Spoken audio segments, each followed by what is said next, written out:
Haleluya, haleluya, haleluya. Haleluya, inilah pernyataan dari hati kami di hadapan-Mu pada sore hari ini Tuhan. Kami percaya Engkau adalah pengharapan bagi kehidupan kami. Kami tahu banyak perkara di dalam dunia ini bisa berubah. Banyak situasi dalam kehidupan kami berubah. Tapi satu yang tinggal tetap adalah Engkau sendiri. Terima kasih karena Engkau ada di dalam kami dan kami ada di dalam Engkau. Engkau sumber kekuatan, sumber pengharapan bagi jiwa kami. Terima kasih untuk sore hari ini Tuhan, kami tahu Engkau hadir di tengah-tengah kami. Engkau memberkati kami dengan kelimpahan anugerah-Mu. Kami membuka hati kami bagi kebenaran firman-Mu pada sore hari ini. Kami percaya bahwa firman Tuhan hidup dan berkuasa. Firman Tuhan mengerjakan perkara-perkara ilahi yang besar dalam hidup setiap kami. Kami bersyukur dan hamba tunduk di bawah otoritas Roh Kudus, penolong dan penuntun kami ke dalam segala kebenaran. Kami bersyukur pada sore hari ini, kami siap menyambut firman Tuhan di dalam nama di atas segala nama, Yesus Kristus Tuhan. Kita yang percaya bersama katakan, amin. Silakan duduk, shalom. Terpujilah nama Tuhan yang hadir di dalam kehidupan kita, yang hadir di tengah-tengah kita. Agak ini ya, Bu Vena, kita ngelihatnya jauh-jauh. Alangkah indahnya kalau berkumpul di tengah ya. Walaupun namanya udah ada kursinya udah ada tulisan masing-masing. Pujilah nama Tuhan. Kita bersyukur pada sore hari ini kita ada di dalam rumah Tuhan dan kita tahu kita ada di tempat ini karena anugerah Tuhan. Dalam kehidupan kita saya tertarik tadi ada satu pujian berkata bahwa bangkit dan nyatakan Yesus Raja Pemenang. Pertanyaannya adalah bagaimana cara kita bangkit dan menyatakan bahwa Yesus adalah Raja Pemenang. Apakah cuma ngomong? Ngomong penting. Tetapi satu hal yang dunia ingin lihat dalam hidup kita orang percaya bagaimana kita bangkit. Dan bagaimana kita menyatakan bahwa Yesus adalah Raja Pemenang adalah dengan kehidupan kita yang tinggal di dalam perkataan-perkataan firman yang menjadi hidup dalam kehidupan kita. Amin. Karena dari mana dunia akan melihat kemenangan Kristus melalui kehidupan orang-orang percaya. Dan sore hari ini saya ingin berbicara dari satu topik tentang memilih untuk menang. Kita baca bersama-sama di dalam ayat firman Tuhan di dalam Roma 8 ayat 31 sampai 39. Saya akan membaca ayat yang ganjil dan kita bergantian sampai ayat yang ke-39. Saya kira ayat-ayat ini begitu familiar buat kita. Kita akan baca bersama bergantian Roma 8 ayat 31 sampai ayat yang ke-39. Roma 8 ayat 31 sampai 39 saya akan baca mulai ayat 31 dan bergantian dengan Bapak Ibu sampai ayat 39. Roma 8 ayat 31 mulai, keyakinan iman. Sebab itu apakah yang akan kita katakan tentang semuanya itu?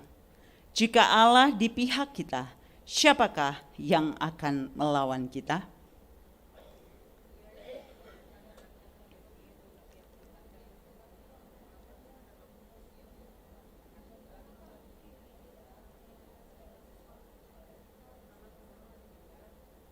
33, siapakah yang akan menggugat orang-orang pilihan Allah? Allah yang membenarkan mereka, siapakah yang akan menghukum mereka?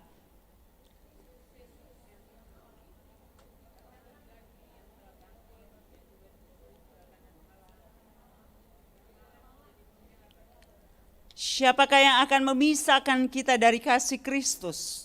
Penindasan atau kesesakan atau penganiayaan atau kelaparan atau ketelanjangan atau bahaya atau pedang?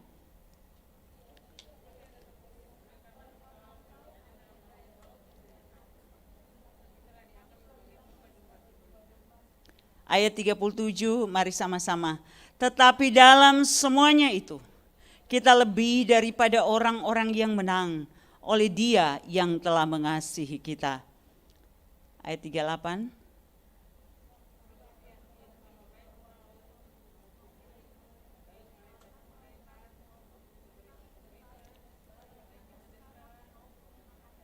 atau kuasa-kuasa baik yang di atas maupun yang di bawah, ataupun sesuatu makhluk lain, tidak akan dapat memisahkan kita dari kasih Allah yang ada dalam Kristus Yesus, Tuhan kita. Kalau kita lihat dari kebenaran yang tersurat di dalam Roma 8 ayat 31 sampai 39, kita menemukan 6 pokok pikiran yang dapat kita pelajari di dalamnya. Yang pertama di dalam ayat 31 dikatakan, sebab itu apakah yang akan kita katakan tentang semuanya itu? Jika Allah di pihak kita, siapakah yang akan melawan kita? Ini bukan sekedar sebuah pertanyaan, tetapi pertanyaan yang sebenarnya mengandung pernyataan bahwa jika Allah bersama kita, Tuhan itu bersama kita, maka siapa yang dapat melawan kita? Yang pertama, kebenaran yang tersurat dari perikop ini menyatakan bahwa Tuhan bersama dengan kita. Allah di pihak kita. Di dalam ayat 32 dikatakan ia yang tidak menyayangkan anaknya sendiri, tetapi yang menyerahkannya bagi kita semua. Bagaimanakah mungkin ia tidak mengaruniakan segala sesuatu kepada kita bersama-sama dengan Dia? Ayat 32 menyatakan kepada kita bahwa di dalam Kristus, melalui karya penebusan di kayu salib, Dia telah mengaruniakan semua yang kita perlukan. Kita berdoa dalam nama Yesus, mengusir setan dalam nama Yesus, meminta perkara-perkara surgawi dinyatakan dalam nama Yesus. Kita memberitakan Injil dalam nama Yesus dan kuasa Tuhan dinyatakan. Dia mengaruniakan kepada kita semua yang kita perlukan. Amin. Firman Tuhan katakan, ia yang tidak menyayangkan anaknya sendiri. Bapa di surga tidak menyayangkan anaknya sendiri, tapi yang menyerahkannya bagi kita. Kalau anaknya sendiri diserahkan bagi kita, firman Tuhan katakan, bagaimanakah mungkin ia tidak mengaruniakan segala sesuatu kepada kita bersama-sama dengan Dia. Itu jaminan luar biasa. Kalau ibu-ibu kita suka mungkin khawatir, bapak-bapak atau ada banyak hal yang kita pikirkan dalam kehidupan, ingat. Kalau Bapa di surga tidak menyayangkan Kristus untuk diberikan bagi saya dan saudara, masa sih Tuhan tinggalkan hidup kita? Masa sih kita di dalam Tuhan selama kita hidup dalam kebenaran dan mengikuti tuntunannya, Tuhan tinggalkan kita? Itu kan gak mungkin. Itu maksud dari penekanan firman Tuhan. Ayat 33, siapakah yang akan menggugat orang-orang pilihan Allah? Allah yang membenarkan mereka, siapakah yang akan menghukum mereka? Penekanannya adalah bahwa kita sebagai orang-orang pilihan Allah yang telah dibenarkan adalah orang-orang yang merdeka dari setiap intimidasi. Di dalam kehidupan kita ada banyak hal yang bisa mengintimidasi pikiran, hati kita.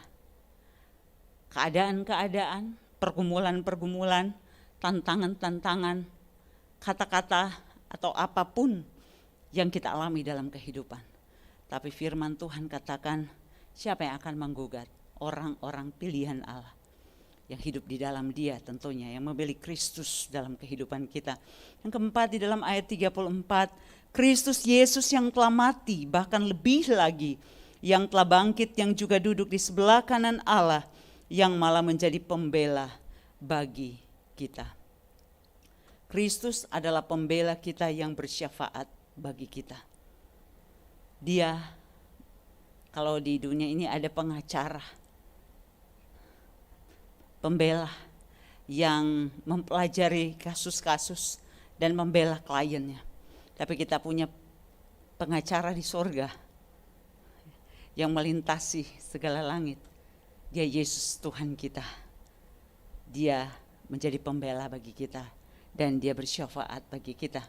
Ayat 35 sampai 36, 38 sampai 39 berkata, siapakah yang akan memisahkan kita dari kasih Kristus? Penindasan atau kesesakan, atau penganiayaan, atau kelaparan, atau ketelanjangan, atau bahaya, atau pedang. Seperti ada tertulis, oleh karena engkau kami ada dalam bahaya maut sepanjang hari.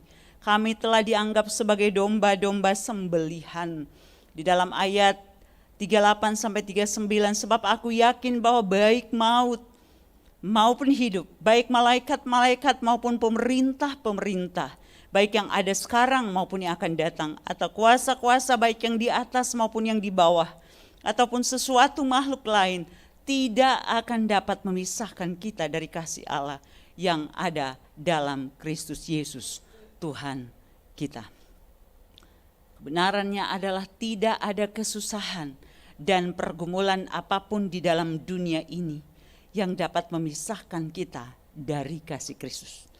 Yang sering terjadi adalah kita memilih untuk memisahkan diri, menjauhkan diri kita dari lingkupan kasih dan anugerah Tuhan dengan gak mau ngikut apa Tuhan mau. Tapi apapun dalam hidup kita gak ada yang bisa pisahkan kita dari kasih. Ayat 37, ayat yang kita tadi sudah baca bersama-sama. Tetapi dalam semuanya itu kita lebih daripada orang-orang yang menang oleh Dia yang telah mengasihi kita. Kita lebih dari pemenang dalam segala perkara. Kita sering nyanyikan itu ya. Oleh karena Kristus yang telah mengasihi kita. Dan ini adalah kebenaran-kebenaran yang disampaikan oleh firman Tuhan bagi kita. Bahwa di dalam Kristus kita memiliki jaminan bagi kehidupan kita. Jadi intinya, kalau kita dulu sekolah belajar, dulu ada mata pelajaran PSPB, Pendidikan Sejarah Perjuangan Bangsa, sekarang udah gak ada ya. Kita tahu, kita pelajar dulu bahwa waktu Indonesia merdeka 17 Agustus 45 itu secara hukum kita merdeka, secara de jure kita merdeka. Tetapi dalam perjalanan bangsa ini sampai hari ini masih ada kemiskinan, masih ada kelaparan, masih ada korupsi, masih ada gangguan keamanan, belum merdeka. Jadi secara de jure, secara hukum, tapi sudah merdeka, tapi secara de facto kenyataannya masih terus berjuang untuk memerdekakan diri dari kemiskinan, memerdekakan diri dari setiap hal yang membuat bangsa ini sulit maju, masih berjuang. Dan di dalam kehidupan sebagai anak-anak Tuhan, kalau bisa dikatakan, kita tahu bahwa secara de jure, secara hukum, penebusan Kristus telah menyelesaikan segala sesuatu bagi kita, dan Dia menjadi sumber kemenangan kita. Itu sebabnya kita disebut lebih dari pemenang. Yang mati di kayu salib bukan saya dan saudara. Yang berkorban untuk kehidupan kita agar kita dibebaskan dari dosa itu bukan kita, tetapi Yesus Kristus telah berkorban bagi kita. Kita yang terima hasilnya. Karena itu kita disebut lebih dari pemenang. Dalam konteks seperti seorang olahragawan, petinju, dia mati-matian, dia habis-habisan berdarah-darah. Dan dia menang, dapat piala, dapat uang. Di depan, di hadapan publik, mungkin di media, dia dipuji-puji, angkat piala, dapat uang. Tapi pulang di rumah, uangnya dikasih siapa?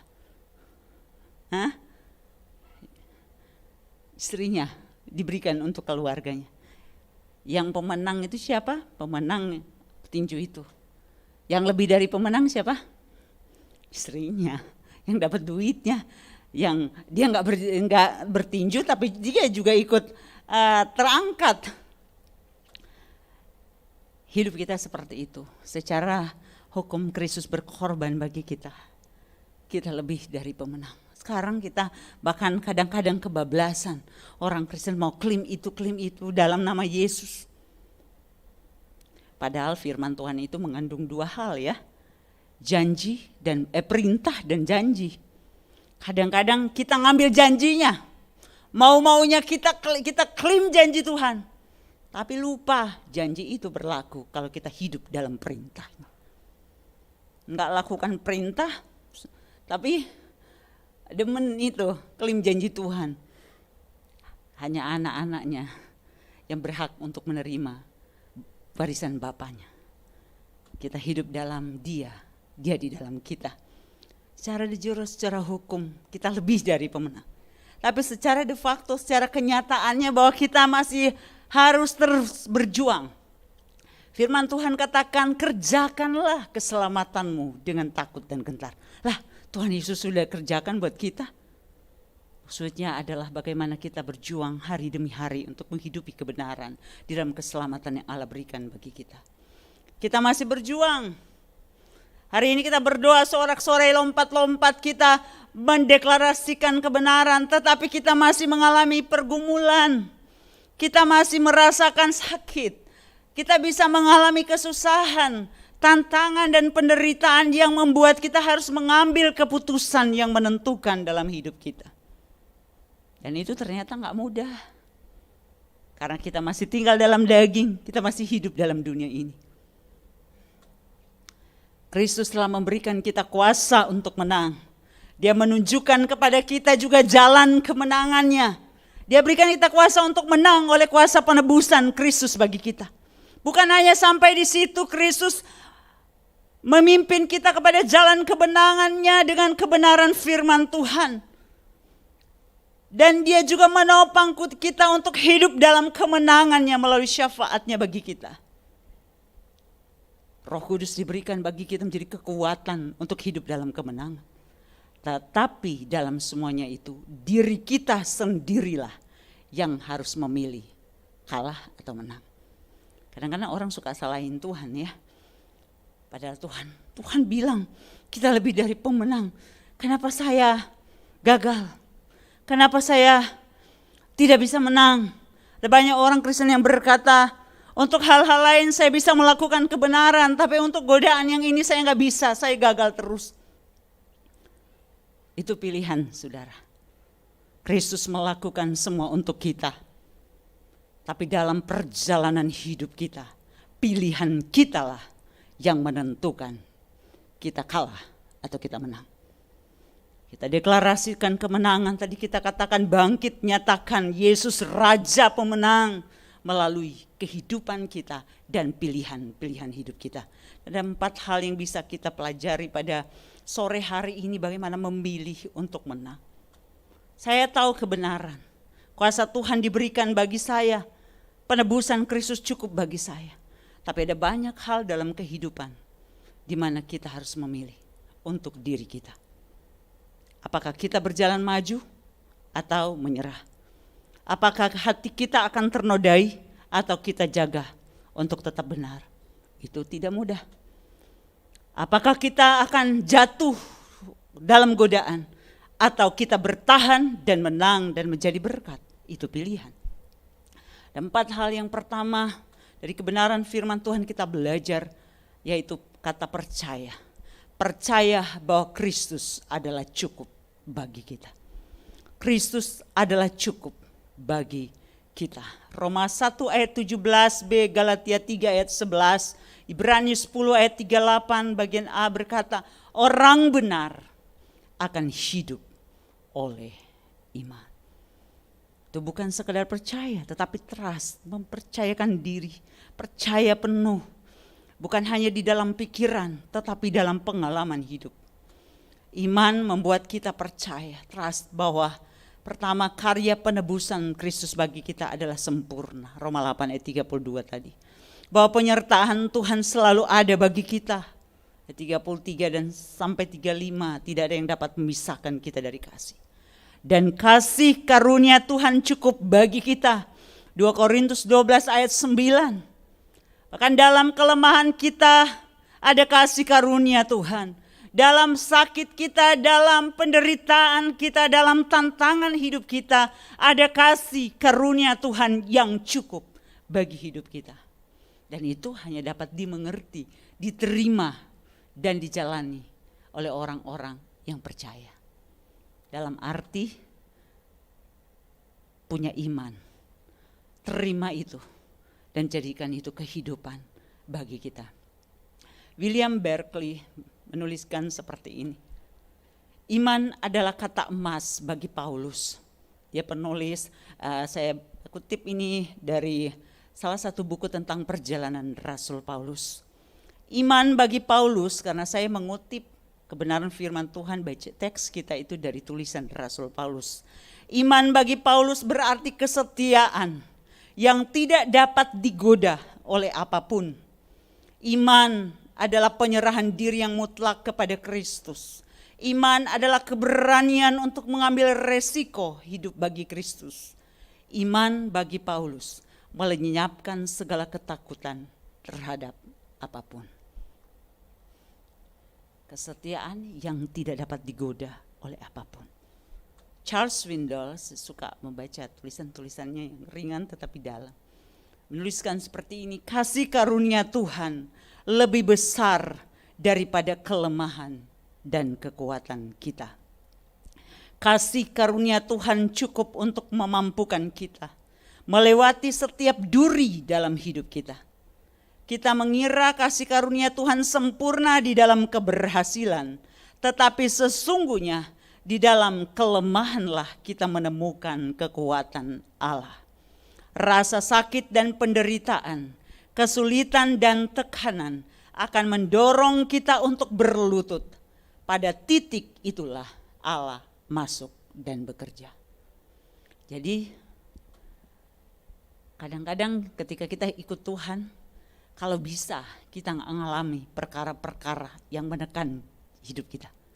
Tetapi ternyata justru kekuatan Allah, kemenangan di dalam Kristus menjadi nyata saat kita memasuki pengalaman yang tidak mudah. Kadang-kadang orang suka bertanya, kenapa Tuhan?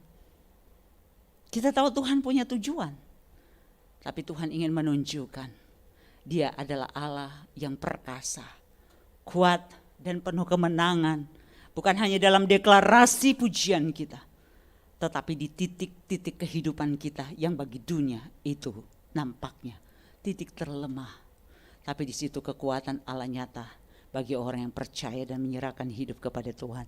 Kasih karunia Tuhan cukup bagi saya dan saudara. Amin. Apa yang sedang saya dan saudara gumuli hari-hari ini? Percaya dan katakan, kasih karunia Tuhan cukup bagiku. Dan kita memilih untuk melangkah maju, berjalan bersama dengan Tuhan. Yang kedua, memilih untuk menang berarti mengasihi Tuhan tanpa syarat di setiap jalan yang kita lalui. Roma 8 ayat 35 sampai 36 tadi kita sudah baca, berkata, siapakah yang akan memisahkan kita dari kasih Kristus? Penindasan atau kesesakan? Rasul Paulus mengalaminya. Atau penganiayaan, atau kelaparan, atau ketelanjangan, atau bahaya, atau pedang. Seperti ada tertulis, oleh karena engkau kami ada dalam bahaya maut sepanjang hari. Kami telah dianggap sebagai domba-domba sembelihan. Ada pergumulan, tetapi kasih Allah di dalam Kristus menyertai kita. Kenapa Rasul Paulus mengatakan ini? Dia masuk di dalam pengalaman seperti ini. Merasa tertindas, ada dalam kesesakan, dianiaya. Mengalami hal-hal yang bagi manusia itu nampaknya buruk. Tapi dia katakan enggak ada yang dapat memisahkan kita dari kasih Kristus.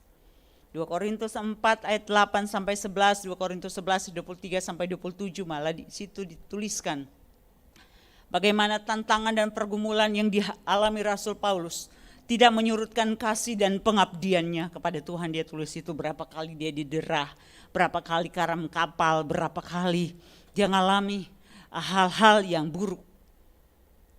Di penjara, bahkan meninggalnya juga tragis.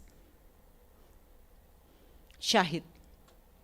Tapi satu hal, itu tidak pernah menyurutkan kasih dan pengabdiannya kepada Tuhan. Jadi mengasihi Tuhan itu tanpa syarat. Dan jangan kalau Tuhan sembuhkan saya, maka saya akan melayani Tuhan. Tapi kasih yang tertinggi dan penyerahan hidup kepada Tuhan adalah apapun yang terjadi dalam hidupku. Apakah bahkan Tuhan menjawab atau tidak doa saya sesuai dengan harapan saya atau tidak. Saya tetap melayani Tuhan. Itu artinya kita mengasihi Tuhan tanpa syarat. Kalau Tuhan buka jalan, Kalau Tuhan berkati saya memberi. Kenapa tidak memberi? Pasti pintu-pintu terbuka bagi hidup kita. Kadang-kadang kita suka gitu. Nanti kalau anak saya berhasil, nanti kalau itu saya akan begini. Gak usah begitu. Mulailah dari hari ini. Berjalan dengan iman, tunjukkan iman kita dalam perbuatan kasih kita kepada Tuhan. Di dalam pengabdian kita. Maka Tuhan sendiri yang bekerja. Saya banyak merasakan bagaimana belum didoakan, Tuhan sudah menjawab. 1, tetap setia, layani. Jangan banyak alasan, itu aja. Saya gak mau banyak alasan. Untuk menolak sesuatu, untuk geser-geser, apapun itu. Bagi saya, pengabdian itu buat Tuhan. Apapun yang kita lakukan, Tuhanlah yang menilai hidup kita. Dan ternyata ada banyak pintu yang terbuka dengan sendiri.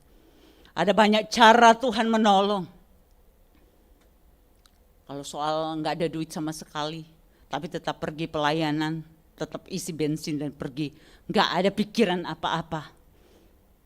Sekarang percaya bahwa Tuhan sudah membuktikan. Dan itu terjadi Senin yang lalu. Saat saya duduk dalam sebuah acara. Kok ada orang WA, orangnya nggak pernah WA bertahun-tahun. Apa itu? Jadi ada notifikasi, saya buka. Cuma nanya apa, saudara? Nanya nomor rekening. Dan dia memberkati, melebihi apa yang biasa. Bahkan kita dapatkan. Dan Tuhan cuma mau katakan kepada saya secara pribadi, aku tahu apa yang kau perlu. Kau tidak perlu mengharapkan manusia dan mengatakan apapun kepada siapapun. Belum diucapkan, gak didoain, cuma percaya bahwa Allah setia. Dan dia telah membuktikan kesekian kalinya. Itu tadi ya, dia tidak menyayangkan anaknya, masakan dia lupa sama anak-anaknya. Anaknya sendiri, anak tunggalnya, Yesus Kristus tidak disayangkan untuk diberikan bagi saya dan saudara. Masa dia lupa sama kita anak-anaknya? Untuk hal-hal penghidupan, untuk pergumulan-pergumulan kita, kan gak mungkin. Tapi satu hal, bahwa kita harus percaya tadi kepada dia. Tetapi yang kedua adalah bahwa kita harus benar-benar mengasihi Tuhan tanpa syarat di setiap jalan yang kita lalui. Charles Swindoll dalam satu bagian dari bukunya, buku yang ditulisnya tentang Paulus. Dan dia menggambarkan penderitaan Paulus. Kenapa saya pakai Paulus? Karena Roma ini ditulis oleh Rasul Paulus. Karena selama berabad-abad penderitaan telah menjadi tempat bagi Allah untuk menjinakkan para banteng yang mengamuk.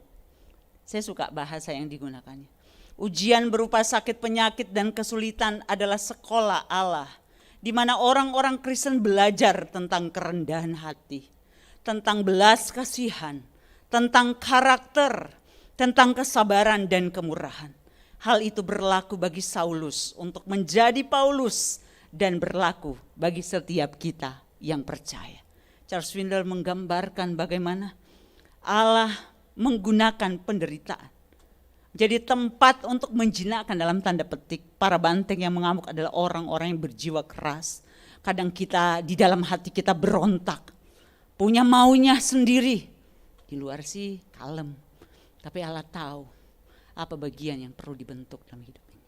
Dan dia menggunakan itu untuk memproses kita menjadi semakin indah dalam tangannya. Dan dikatakan itulah yang dialami Saulus menjadi Paulus. Dia harus masuk ke dalam sekolah kehidupan iman. Tuhan adalah Tuhan yang luar biasa. Mengasihi Tuhan dan setia. Saya percaya cuma di 3:30 itu semua setia. Buktinya sampai hari ini ya. Tetapi bukan hanya setia hadir di ibadah, setia melayani, setia melakukan apa yang Tuhan mau kita lakukan. Karena pelayanan itu kan bukan hanya di gereja, di dalam keluarga. Kita melakukan yang terbaik di dunia kerja, menjadi terang. Apapun yang kita lakukan dari seluruh pelayanan kita kepada Allah. Karakter dibentuk, dewasa di dalam Tuhan. Yang ketiga adalah berdiri teguh dalam pengharapan kepada Allah. Sangat penting, firman Tuhan dalam Ibrani 6 ayat 19 berkata pengharapan adalah sau yang kuat bagi jiwa kita. Roma 8 ayat 33 sampai 34 tadi kita sudah baca, ayat 38 sampai 39. Kristus yang menjadi pembela bagi kita. Hidup dalam pengharapan kepada Allah, pengharapan yang tidak pernah menyerah. Kita ada karena kita punya pengharapan kepada Tuhan. Orang yang berdiri teguh dalam pengharapan kepada Allah tidak dapat diintimidasi oleh apapun. Apa yang dialami oleh Rasul Paulus ada sesuatu yang luar biasa untuk kita pelajari dalam hidup. Ini kadang panas sedikit, angin sedikit, kita goncang. Tetapi orang yang berharap kepada Tuhan, melihat Tuhan lebih dari segalanya dalam kehidupan. Dan yang terakhir adalah bagaimana kita dapat memilih untuk menang. Kalau kita melihat kehidupan dalam perspektif kekekalan, dalam satu pandangan yang jauh. Kalau kita memandang ke sini, kita tahu di sana di seberang ada atrium, di seberang ada RSPAD, di sana ada Monas. Tapi pandangan kita kan terbatas pada jendela ini, betul? Sampai di sini. Kehidupan kita secara rohani seperti itu. Iman tahu janji Allah. Iman tahu apa yang telah disediakan Allah, bukan akan, telah disediakan Allah bagi orang percaya berdasarkan janjinya. Tapi mata jasmani kita kan mentok. Kita melihat kenyataan. Terbatas kan? Karena itulah juga kita memandang kehidupan seperti itu. Berdasarkan penglihatan. Hanya iman yang dapat menembus batas penglihatan kita. Kita melihat jauh melampaui kenyataan dalam hidup kita. Dan itu yang perlu. Bagaimana orang-orang percaya kita belajar dapat berdiri teguh. Hidup dalam kemenangan yang gilang gemilang di dalam Kristus. Seperti Rasul Paulus, apapun yang dilakukan, penderitaan apapun tidak pernah menyurutkan penyerahannya kepada Tuhan. Tidak akan pernah membuat dia tidak berapi-api buat Tuhan. Ya ada duit, nggak ada duit. Sampaikan kebenaran dengan semangat. Banyak orang, nggak ada orang. Sampaikan. Kalau bagi kita hamba-hamba Tuhan harus itu. Karena saya membentuk kehidupan pribadi dalam konsep pelayanan itu dari masih SMP, ngajar sekolah minggu. Satu anak kata orang nggak usah diajarin. Enggak. Nanti anak itu pulang, nanti dia pikir kalau cuma 1 atau 2 orang berarti nggak ada ibadah sekolah minggu. Nggak ada itu. Tetap seperti bagaimana melayani banyak anak. Dan konsep itu harus dimiliki oleh orang-orang percaya. Semangat kita tak akan pernah surut oleh apapun. Apapun yang kita hadapi, tetap lakukan yang terbaik dalam kehidupan. Karena kita melihat kehidupan dalam perspektif kekekalan. Sesuatu yang melampaui kehidupan yang terlihat hari ini. Roma 8 ayat 18 sampai 19 tadi 30, 38, 39 kita sudah melihat kebenaran firman Tuhan. Katakan sebab aku yakin bahwa penderitaan zaman sekarang ini tidak dapat dibandingkan dengan kemuliaan yang akan dinyatakan kepada kita. Sesuatu yang dilihat hari ini tetapi dengan sebuah perspektif cara pandang kekal membuat kita mampu berdiri teguh di dalam Tuhan melewati banyak tantangan dalam hidup ini. Kunci dari semua hal yang kita lakukan untuk menang ada di dalam cara pandang kita tentang kehidupan dan segala sesuatu di dalamnya. Kan cara pandang kita, orang menggunakan uang, orang melayani, orang memberi, itu kan tergantung dikelola mulai dari cara dia berpikir. Semua yang kita lakukan dalam hidup ini kepada Tuhan. Karena kita memiliki iman yang melampaui kenyataan. Kita melihat kehidupan dalam perspektif kekekal. Hidup ini adalah persiapan untuk kekekalan. Kita tidak hanya diciptakan 50, 60, 70, 80, 90 tahun bahkan 100 tahun. Kita diciptakan untuk kekekalan. Dan apa yang kita lakukan hari ini adalah persiapan kita untuk kekekalan. C.S. Lewis menuliskan seperti ini. Tuhan mengizinkan kita mengalami titik-titik terendah dalam kehidupan untuk mengajarkan kita pelajaran-pelajaran yang tidak bisa kita pelajari dengan cara yang lain. Tuhan mengizinkan kita mengalami titik-titik terendah dalam kehidupan hanya untuk mengajarkan kita pelajaran yang tidak bisa kita pelajari dengan cara yang lain. Itulah cara Tuhan membentuk kehidupan kita. Jadi kesimpulannya apa? Tuhan memberikan kita kemenangan yang luar biasa. Tapi kita harus membuat pilihan-pilihan dalam hidup kita untuk tetap percaya Kristus cukup bagi kita. Untuk tetap mengasihi Tuhan tanpa syarat di setiap jalan yang kita lalui. Untuk tetap berdiri teguh dalam pengharapan kepada Allah tiap-tiap hari. Dan untuk terus melihat kehidupan dalam perspektif kekekalan. Sehingga apapun yang terjadi dalam perubahan dunia ini, iman kita menjadi iman yang tidak tergoncangkan. Karena apa? Kita tinggal di dalam Dia, memiliki iman yang terus bersandar kepada Tuhan. Mari kita tundukkan kepala kita. Firman Tuhan disampaikan secara terbatas, tapi saya percaya bahwa kita semua membutuhkan kekuatan baru dalam kehidupan kita. Kiranya Tuhan menolong kita semua. Haleluya. Bapa, di dalam nama Tuhan Yesus, Engkau adalah sumber kekuatan kami. Kaulah yang meneguhkan firman-Mu dalam kehidupan setiap kami. Dan Engkau melihat setiap kami anak-anak-Mu di dalam setiap hal yang sedang kami hadapi hari-hari ini. Bawalah kami untuk melihat rencana Tuhan yang besar, tujuan Tuhan yang sempurna bagi hidup kami. Dan Tuhan memberikan kami kemenangan yang luar biasa. Kami lebih dari orang-orang yang menang karena Kristus mengasihi kami. Tapi tolonglah kami sebagai anak-anak-Mu untuk hidup di dalam jalan kemenangan-Mu. Untuk menyatakan diri-Mu, kuasa-Mu, kasih-Mu dan kekuatan di dalam kehidupan kami setiap hari, termasuk respon kami terhadap pergumulan-pergumulan kami. Kami bersyukur Tuhan, hamba selesai menyampaikan firman Tuhan. Kau meneguhkan firman-Mu dalam kehidupan setiap kami. Di dalam nama di atas segala nama, Yesus Kristus Tuhan, kita yang percaya bersama katakan amin. Saya serahkan.